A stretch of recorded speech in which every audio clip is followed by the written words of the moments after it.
Just talk about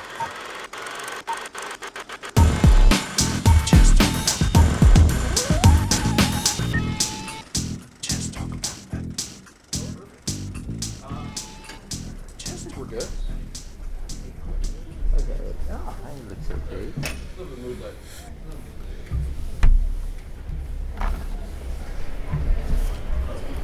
Alright, let's get a mic test for you, Stan. Hello, I'm Stan Sakai. Can you hear me? Everybody good? I guess we're okay. Welcome everybody to Fan Expo Canada number 25. You can do better than that, Toronto. I've heard you all weekend. Directly to my right, the legend himself, the one, the only Mr. Stan Sakai. Let's hear it for him. Now, Stan, is this your first time at the show in Toronto? That's my first time at the show, but my third time in Toronto. So this is lovely to see people. Great here. Wonderful restaurant. My gosh. Well, I hope the fans have given you enough of a reason to want to come back. Oh yeah. I've got questions that I want to ask. If you have questions, we want to make sure that we leave time for the audience because the fans are the reason that we are here. Speaking of fans, I have never found a comics professional who is not also themselves a fan of comics or somehow came up loving comics. I know that you also love samurai movies. You love the Chambara movies of Inagaki, of Kurosawa, of whatever they were playing on Saturday afternoons. Well, just on the street from me, when I grew up in Hawaii, it was the old Kapahulu Theater, and every weekend was samurai. So I saw all the Kurosawa movies on screen. My favorite is a 1957 version of Satomi Hakkenden. It was a trilogy based upon a 54-volume work of fiction, and it was wonderful. What comics were you into? What comics were nourishing your creative mind alongside these movies? Oh, I'm old. So I remember I was buying comics. My first comic book I bought was in like 1959. I was about 5 years old. It was at Star Supermarket, and it was the Disney adaptation of, I think it was Snow White. It was 25 cents for that 80-page book. And what was it about comics that attracted you to them? Was it something that you were introduced to by somebody? Yeah, my older brother read comics, and eventually I inherited his collection. But we had friends that we would trade comics with. There weren't any comic book conventions, but everybody read comics at that time. So once we read them, we'd trade them around, and so I have quite a collection of the old stuff. I remember buying Fantastic Four #4 off the racks.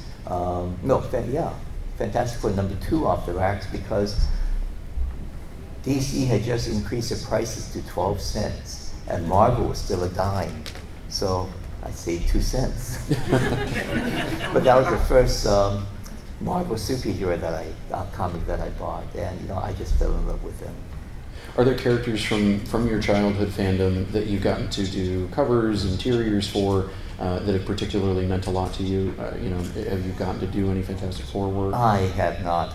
Marvel called one day and said I can do a short story using any of their characters, and I can do anything I want. And I said, I'd like to do a Samurai Hulk story, and I want to kill him at the end.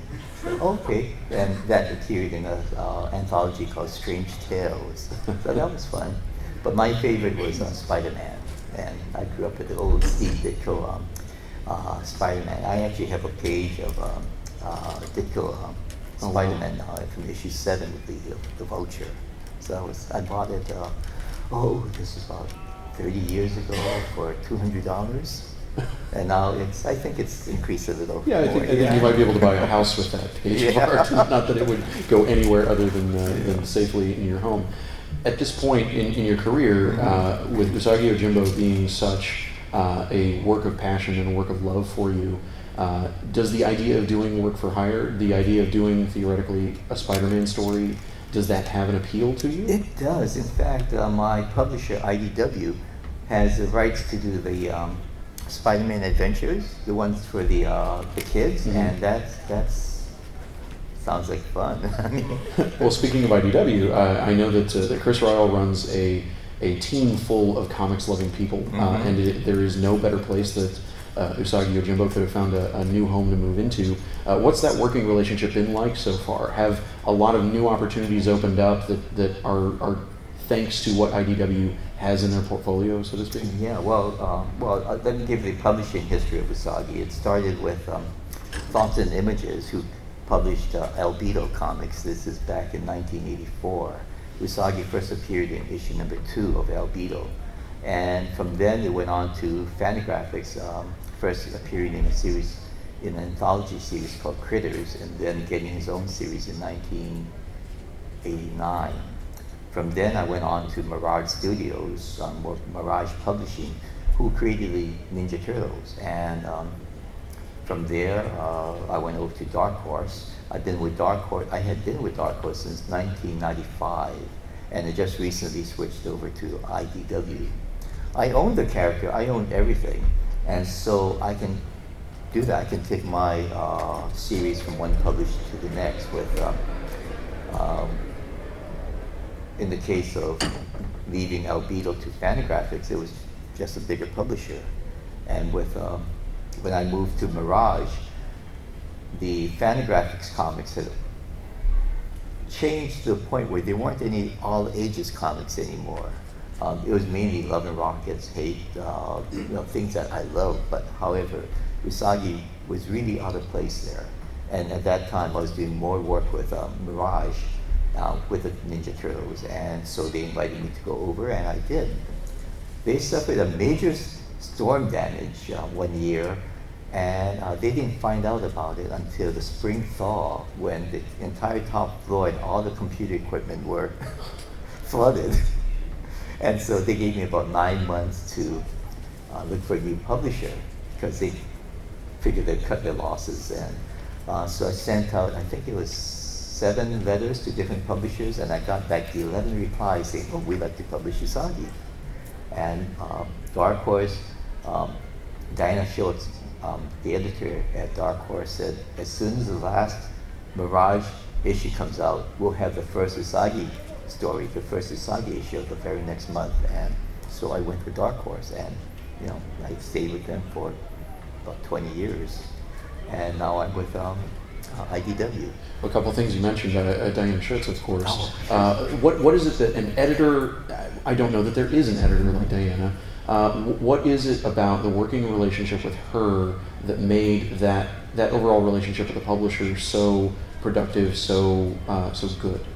Diana was my best editor ever. She is terrific, and I'm so sorry that she retired from editing, though she still comics is an art form are poorer for it. Oh it. my gosh, yeah. And she still, she teaches and she still does freelance work. But Diana, her big contribution for Usagi is that she protects the artist even against the publisher. And she was in a unique position. She was the head editor at one time, and she stepped down because being the editor-in-chief, you did not work closely with the individual creators. And so that's what she really loves to do. So she gave up being the editor-in-chief and became the editor for myself, for Will Eisner, Frank Miller, and a few others, on their projects. I mean, without, I guess, digging up dirt, so to speak, what were the kinds of battles that she would wage on your behalf? How would she be your shield woman, on the front lines? What kinds of things did you know you didn't have to worry about because she had your back? Oh, things like page rates, or even, I worked on a project with Mike Richardson, the publisher of Dark Horse. It was an adaptation of 47 Ronin. It's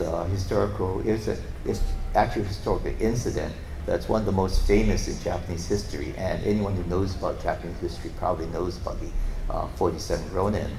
And I went in with the only demand I had was that Diana be my editor.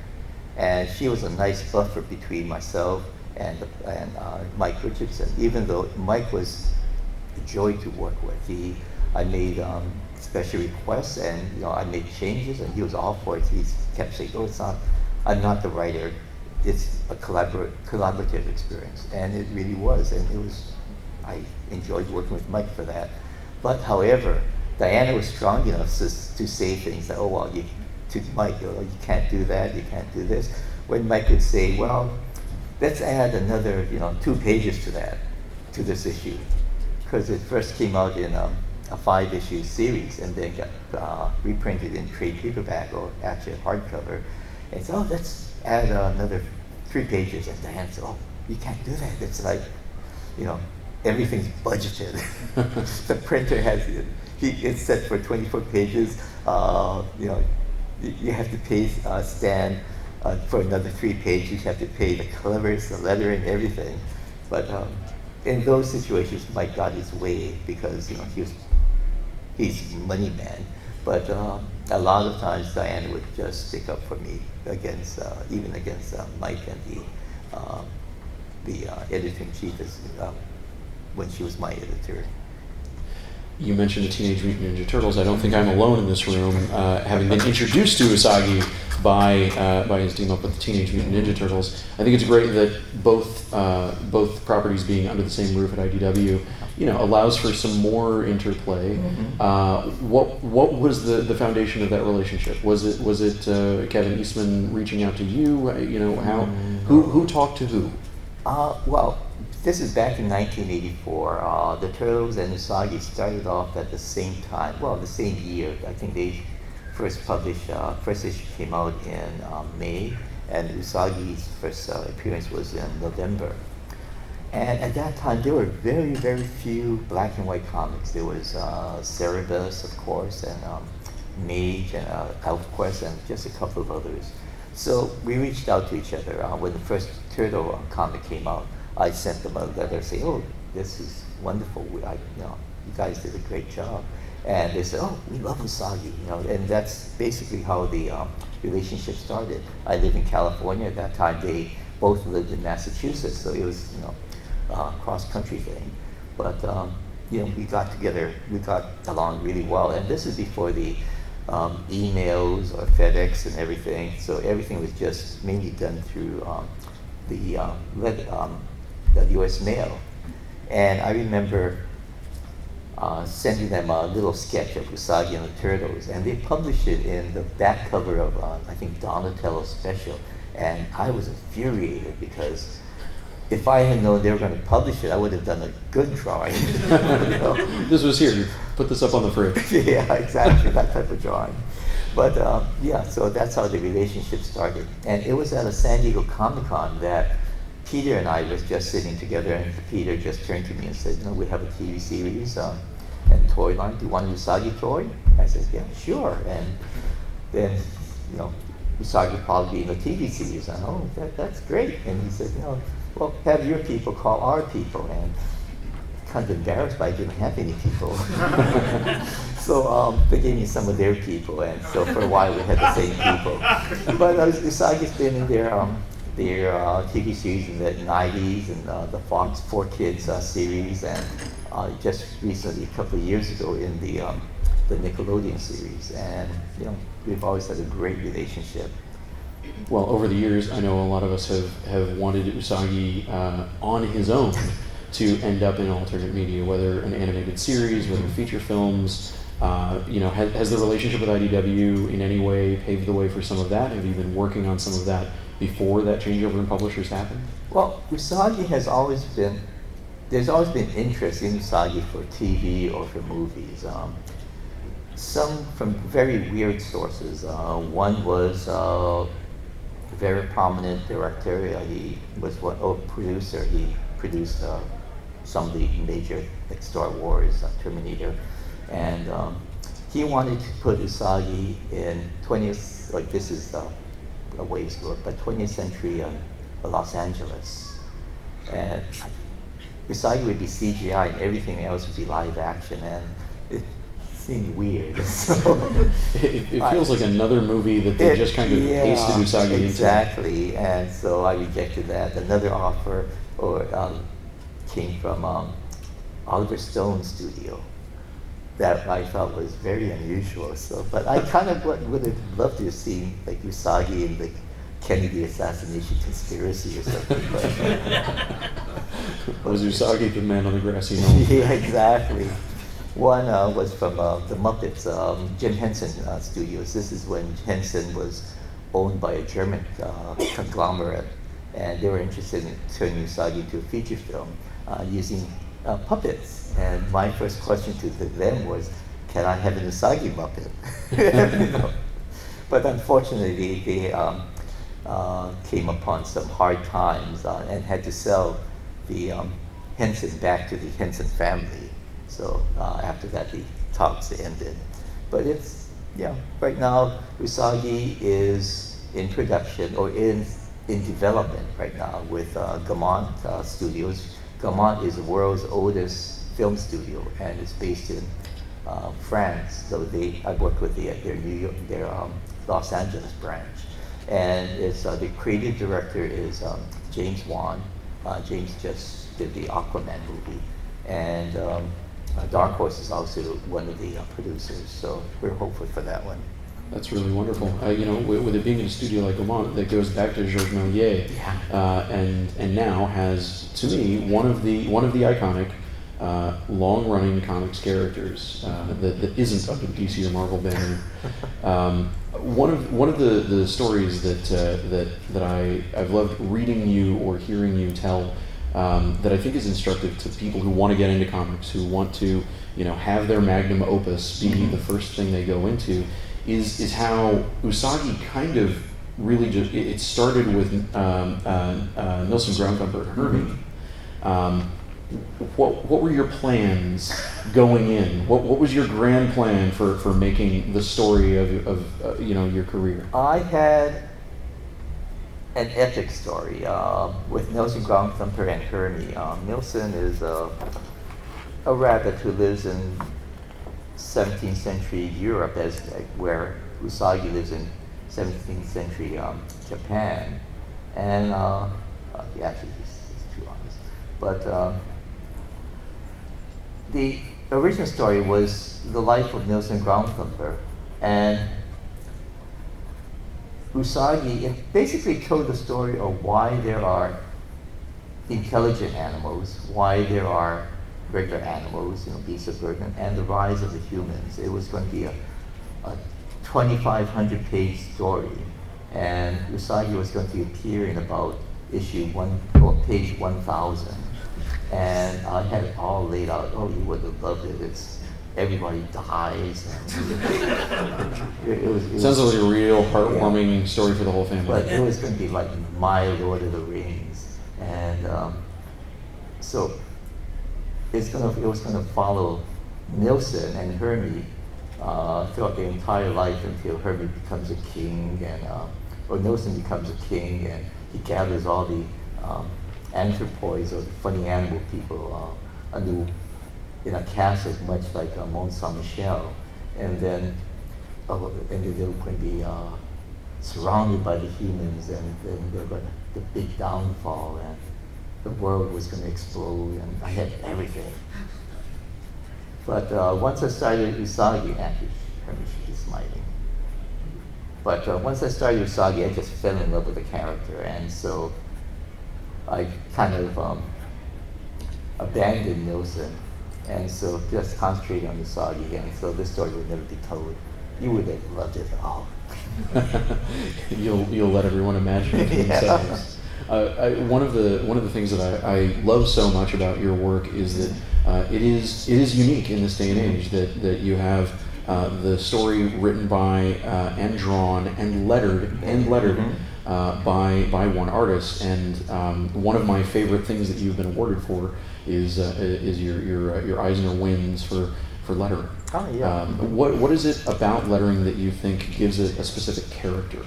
I got into lettering because I'm almost completely computer illiterate, and also I couldn't afford a letterer, so I figured I'd have to learn it on my own. I was teaching calligraphy, and because I actually I took a calligraphy class, and I had mentioned to someone at my church that, I'm taking calligraphy, and they asked me, oh, why don't you teach it? Oh, okay. So basically, what I taught what I learned the week before, and there was at a CAPS meeting, Comic Arts Professional Society, a meeting in Los Angeles, and I was telling someone I've been teaching calligraphy, and Sergio Aragonés overheard that and says, "Oh, really? You know, I'm looking for a letterer. Do you want to letter my comic?" And I said, "Yeah, I'm a terrific letterer." I had never lettered a comic book in my life, and I did not know how to go about that. However, that very month, in a magazine called Comic Scene, Todd Klein had written an article on how to hand letter the Todd Klein way, and this is back in 1984 or so. And basically, I just followed what Todd told me to do. And now, after 3 Eisner Awards for lettering and a Harvey Award, and it's like I guess I'm a letterer. But even before I started lettering for Sergio, he was recommending me to other people. So I lettered newspaper strips for Simpkins, for Mr. Abernathy, for a few others. And one day Stan Lee called me out of the blue saying, "Hi, this is Stan Lee. I'm looking for Stan Sakai."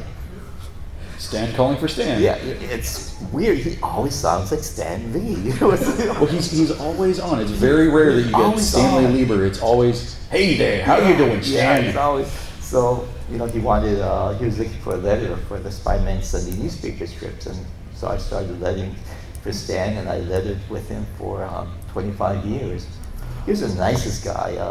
He wrote a really lovely piece for the special edition. He did. Of Usagi. He did a wonderful piece for an introduction for one of my books. He also did I have on my phone. I have every so often he sent me these letters. In one of them was a Usagi dressed as Spider-Man drawing. And every so often he'd send me a drawing of Spider-Man. So it's kind of neat. And he just signed Stan or Stan Lee or something. And he was the nicest guy. It was at a comic book, my daughter Hannah's first comic book convention. She was 6 months old. And she took a picture with Stan. And the next time I went to the Marvel Studios production, the animated studio, I gave him a copy of the picture. And the next time I went over, there was a picture of Hannah and Stan framed and mounted on the wall, right next to the picture of Stan and then President Reagan. Well, he has all the most important people on the wall. Yeah. I've got just a couple more for you, and then I want to turn it over to the audience.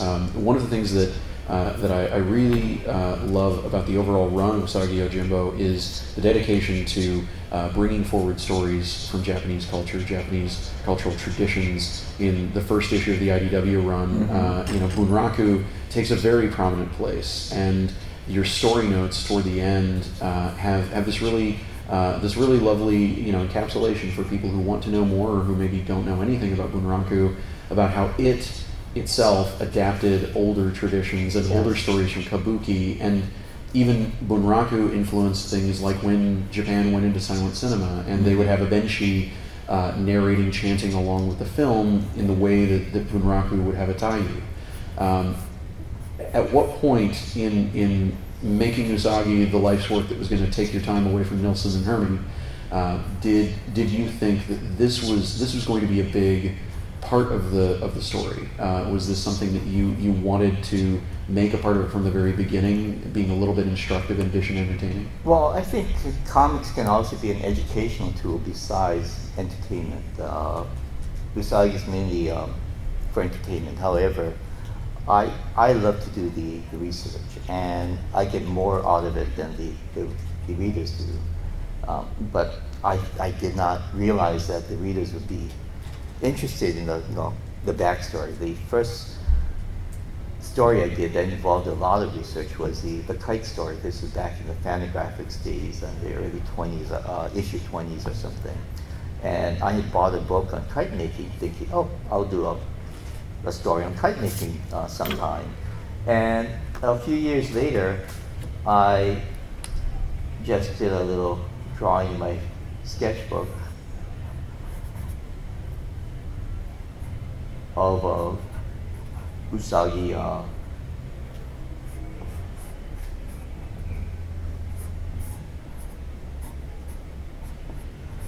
being swept away on a kite. And that was the idea for the kite story.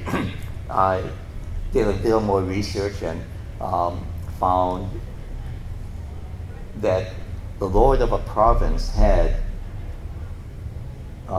ordered a canal to be dug, and once the canal was finished, he ordered a festival, a kite festival, so that the people would have a day of celebration after all their hard work.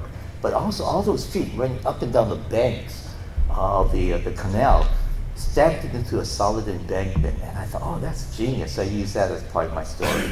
I also told the story of how a kite, one of those giant odakos, 50-foot tall fighting kites were made, how the paper was made, how the bamboo was seasoned, and the story goes where there's a kite festival, and the gamblers are lured to kite festival, and they're cheating the people out of their money. And Usagi's there at the kite festival as well to see the kites, and he exposes the gamblers, and so the townspeople chase the gamblers out of town. The gamblers chase Usagi out of town, and Usagi makes his escape holding on to one of those giant 50-foot kites. And that was the first time I actually did a lot of research for one of my stories. And I was telling someone about it, and they said, I'd like to know more about stuff like that. So why don't you put some story notes in the back of the book? And I did. It was after I worked on Grasscutter. Grasscutter was. It's still one of the greatest of the great Usagi stories. Yeah, it took a long time to write. It took about 5 years to research, and it took about 3 months just to get the visuals of what Grasscutter actually looked like, because a lot of artists had shown Grasscutter as a regular katana, Japanese sword, but it was more tsuzuki, which is a Chinese two-edged sword. So I wanted to know exactly what the Grasscutter looked like. Grasscutter is still around, or could be still around, but it's never been shown in the last 200 years or so. It's buried away in a shrine, and the public's not allowed to it, and there's no pictures of it. So it took a long time to actually see a visual of that. But now I think it's easily online, so you can just Google the Grasscutter picture. But at that time, there was no internet. But so that story started with the creation of the Japanese islands that followed the sword Grasscutter when it was following the tail of an 8-headed dragon, how it was lost at during the Genpei Wars, Japan Civil Wars, and Usagi found it, and it combined history and mythology, where those warriors, those samurai who were killed at the Battle of Danu-Uda, the Danu-Uda Straits, were turned into crabs, and they're actual crabs that on the carcasses, the shells, you can see a face of a person. And there's two kinds. There's the giant, the generals, with the very ornate faces, and there's the plain soldiers, foot soldiers, which has just plain faces. And I imagine, Usagi fighting all these giant crabs and trying to get the sword. And then I found out that the crabs are about maybe an inch wide. So that kind of crushed that part of the story. Instead, I had all these millions of crabs scouring the ocean floor, looking for the sword and just dragging it to the shore, and Usagi finds it. But it was with that story that I actually started writing story notes in the back, and people say, we love those, so I've been continuing those whenever I can. Well, like Grasscutter is a two-edged blade, I kind of have a two-edged follow-up on that note. One of my favorite of these is one that's kind of along the lines of the reason that we watch these documentaries about how things are made, how cars are constructed, that sort of thing, and it's about the making and show you. Are there any in particular that stand out to you of these heavily researched elements of the story that really revealed a lot to you, or that were particular favorites or surprised you in some way on a similar note? Have you done any specific research trips in the way that filmmakers do? Pixar will go to a particular part of the world when they're making a movie about that part of the world. Have you done those kinds of research trips for any of these kinds of Well, I things? plan to. Right now, I'm just introducing the concept of the foreigners in Japan. I just finished, this summer was the release of book, Usagi Book 33, The Hidden, which deals with the hidden Christians of feudal Japan. And I'm going to deal with more of the early Christianity in Japan little further on. And I'm planning a trip to Nagasaki, which was the center of Christianity at that time. And Japanese Christianity is very different because the Christians came in and they were outlawed, and Japan became isolationist, an isolated country, so they had no more contact. I'm assuming you saw Scorsese's Silence. No, I saw the Japanese version that came out before. I also read the book, but it's grueling. Yeah. But so I'm going to go there. The mayor of the city of Nagasaki said, he'll take me around and everything. But that's part of what I want to do for some research then.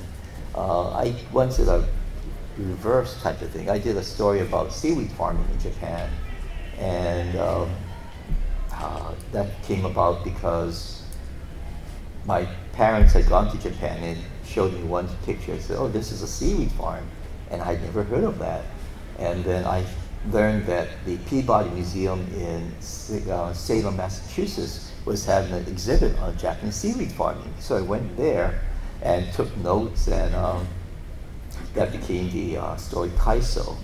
But 2 years ago, I went to Japan in the Fukushima area where the tsunami had hit, and I worked on a seaweed farm for a day, just as like a service project, like just to help them out. And it was kind of neat to actually do something that Usagi had done a while back. So that was kind of neat. Well, one last one, then I'll turn it over to you, the audience. One of the things that I love asking comics professionals, because I generally have no idea, what they're going to say, is if you're reading comics actively, if you pick things up now and then, what is it that catches your eye? I know that you have spoken publicly about how you enjoyed Cullen Bunn and Brian Hurt's The Sixth Gun. Yeah. But what is it that really grabs you about a story in the limited free time that you have when you're working so hard? Well, I read more novels than I do comic books. Cullen Bunn's work is wonderful. Black Hammer, I've been reading Black Hammer, a few other things. Basically, I'm on the comp list for a couple of publishers. So They send you free stuff. They send me free stuff. So if something catches my eye, I'll read it. The rest goes to friends or gets donated to the library. But yeah, Cullen Bunn's work is incredible. Sixth Gun is wonderful. So yeah, I wrote an introduction for him, and he wrote an introduction for me. So it's kind of neat. Trading favors. Yeah, like I said, I read more novels. I love detective fiction. My favorite author is Max Allan Collins, who also writes comic books too sometimes. So I love his works. Questions out here? Anybody? I've got a follow-up to that if nobody has anything just yet. Since you're a fan of detective fiction, this is news to me. You have occasionally done side projects like 47 Ronin. Do you have interest in doing a little detective story that you've had kicking around in a drawer? Ideas, that kind of a thing. Funny Are there you other should say genres you want to play that. with? I have a Sherlock Holmes story I would love to do, and I bet Chris Ryle would love to publish it. yeah, we've talked about it. It's just I just don't have the time, so I may write it and lay it out and have someone like Chris Schweitzer or someone do the finishes. But I would love to do. I love Holmes. I have a take on Holmes that I don't think anyone's ever done before. So I'd love to do Sherlock Holmes. Right up here. I know how you've done Usagi, let's say in space, and you mentioned the movie idea of Usagi in present day. Would you ever consider as a one-shot Usagi anywhere else? Like, where would you put him? Okay, you asked for other incarnations of Usagi, such as Police Usagi, or I had a general outline of some of his descendants, of some of the descendants of the original Usagi. I was toying with a story about a pope hero, like with a big slouch hat, like the what's his name, the Shadow, with the 6 guns blazing and a sword type of thing. And this would take place in the 1920s Los Angeles. I also did a short story, or started a short story about his 21st century descendant, who's an investigative reporter, Terry Miyamoto. And I had traced their lineage by whoever owns the original swords. And she would be involved in a Agatha Christie kind of adventure. It's called 10 Little Critters, of course based upon 10 Little Indians. And again, it was a different take on funny animals that I wanted to do. I started, but there's so many projects that I want to do, but just don't have the time for. So I really want to thank you for all the historical information you put into your stories. It's beautiful. I love learning about food in Japan. I know you touched on that. But your storytelling is just fantastic. So thank you for that. I'm curious. You talked a bit about the Nickelodeon series and the other iterations where Usagi has come in. And we recently were talking about the Nickelodeon where Usagi, I think, had a 3-part, which was beautiful. And I believe that you had some collaboration with that piece. I was wondering how you felt about Usagi's voice, because I really enjoyed how I actually thought that they nailed it. And I'm wondering if you had any opinion or input on how that came to be.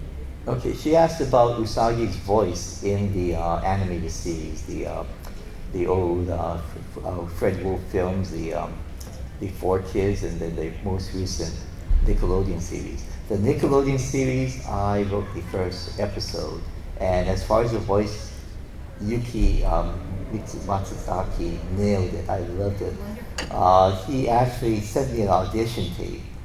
This is after he had got it, and he said, I want to do the nuances of Usagi, so here's my take on it. What do you think? And he sent me like 3 different voices, and they all sounded the same to me. There was very subtle differences, he said, but I thought he was great. He's also a great guy. Right now, he's in Japan. Last I heard, he's working on a soap opera, a comedy special. And he's an interesting person. He came to the U.S. not knowing a word of English. He went to New York, was robbed on the first day, and lived in a person's garage for 5 years. He basically learned English by reading books and listening to books on tape. And so he could read along with the voices, and he's incredible. He's an amazing person, but he's the nicest guy. With the new Usagi series, if there is one, I would definitely love to get him involved in that. The problem I had with the Nickelodeon one is that Usagi was very, very, very serious. There's no humor to him at all, and that's something I would love to change for the new one. Yes. How do you come up with this style of drawing and with incorporating the dinosaurs into it? He's asking about how did he come to this style of drawing and the incorporation of dinosaurs. Those little dinosaurs, Tokage. I like dinosaurs, and these Tokage, which means lizard in Japanese, take a definite place in Usagi's ecosystem, because in Japan, cats, dogs, mice, rats, things that are scavengers or pets in our world, are people in Usagi's world. So I needed something to take the place of pets and wild animals. So I came up with these little lizards. And like I said, I love drawing dinosaurs. And they're great because when I'm laying out a page or laying out a panel, if there's a weird empty spot in one, I just toss one of these in, and it balances out the panels really nicely, and people think I'm a genius at composition. But I've also been asked, do they really have these lizards in Japan? I said, yeah, they're running all over the streets, they get hit by cars, they're such a nuisance. But they're just fun. But I forgot the other part of the question. Oh, your drawing style. Oh, my drawing where style, did it all it just developed over a period of years. Looking at other artists, my first big inspiration was Steve Ditko doing his Spider-Man, Doctor Strange years. And then later on, Moises, Manara, Sergio Aragonés, I work with him closely. So a lot of my, not so much the drawing style, but the method of writing or creating comics, I've adapted from Sergio just because, you know, we're good friends and I get to see his entire process. He's another person that does everything, almost everything by himself. I've got one to wrap us up as they're telling us that Todd McFarlane and Spawn are getting ready to blast through the door. I was wondering if you could tell us what it's like, this kind of, you know, brotherhood of pals that you've got. Sergio Aragonés, Tom Luth, Steve Lay Aloha. You know, these folks that you have worked with, that you've been at conventions with for years. What has this collegial relationship with your coworkers been like? It is amazing. I have got to meet my heroes. I mean, Sergio Aragonés, I knew he worked from Mad Magazine and from his old DC Plot magazine comics. I worked with Stan Lee for 25 years. I knew Jack Kirby. Mobius, I knew when he was living in Los Angeles. You know, so many others. And it's just incredible. I've just been blessed. It's like a fraternity. It's like the group people. Tom Luth, Sergio, Mark Evanier, and myself. We're friends before we are collaborators. So that really helps. It's great in that, you know, basically friends like working with friends. And, you know, I'm just blessed to be able to do what I do and work with these guys. And, you know, I love what I do. The thing is that people say, oh, you're so lucky you get to work at home. And I said, it's a blessing and a curse because I get to work at home, there's no commute. However, when I'm home, I'm always working. So I'm working all the time. And it's things like I love to travel, and traveling gives me time away. It's like, you know, I can't go home at the end of the day and leave my work behind at the office because we all live in the office. So for things like this, it's, you know, I love it because I get to meet people. I get to take a break from actual deadlines, and I love to travel. We got to everybody whose hand was up, but anybody else have a question before we go? Okay, go for it. Okay, one of my favorite things is the style of whenever somebody dies in a comic, and it's a skull in a speech bubble. And I wondered if there was a way that you got to that. No, I just thought it was a neat thing to do because death is pretty graphic, and those little skulls, they soften the blow. It makes death fun. You know, I think there's no better way to wrap things than the most unexpected thing that you could get coming out of Stan Sakai's mouth. I wanted to save time right here at the end. We had these wonderful questions. Everybody who asked a question, come up and take one of these. Oh, yeah. If I can be selfish and take the one at the height, I think mathematically that works out. The rest are the more eBayable. He can sign them to eBay, but would you personalize them? Oh, if they want to. Yeah. I want to personalize that. Can we get a round of applause for Stan Sakai, everybody? They put out a survey at the end of the show every year, and they ask for feedback, constructive criticism, what you like, what you didn't like, and everything, and that includes guests. So if you want them to bring Stan back, make sure that they hear you loud and happy and proud and exuberant about this as not only a wonderful Q&A, but the best Q&A of all of Fan Expo Canada 25, right? Yeah. Right? Best guests, best Q&A, best everything. Thank you, everybody. You're back at the table after this? After this, and I have posters and pins. I'm going to go run you out of pins, so you better get there fast. And I'll give for $5 off each poster and $5 off each pin. How's that? There we go. Let's hear it again for him.